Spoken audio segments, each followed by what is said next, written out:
एक बहुत सुप्रसिद्ध भारत लेवल के महापुरुष, जब वही 24 वर्ष की अवस्था होगी लगभग, तो मिले।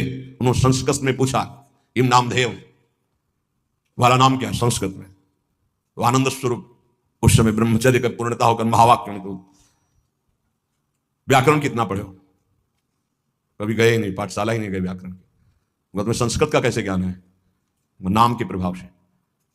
ये सब पूरी श्रद्धा वाली बातें मुझे नहीं पसंद है। वेदों का स्वाध्याय करो, शास्त्र स्वाध्याय करो, विद्वान बनो। अभी तुम्हारी नई अवस्था है।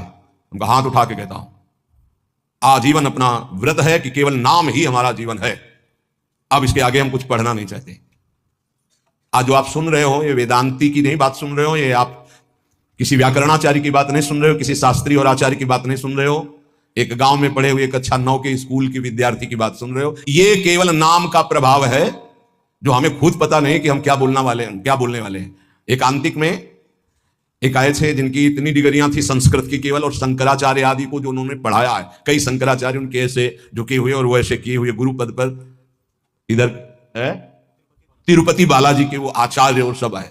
वो कह रहे थे कि आपका प्रवचन सुन करके बस इतनी इच्छा हुई कि एक बार दर्शन करें। कि हमारा प्रवचन, इतनी डिग्रियां, इतने बड़े, तो ये हमारा प्रवचन नहीं है, ये नाम का प्रताप है, बस केवल नाम का प्रताप।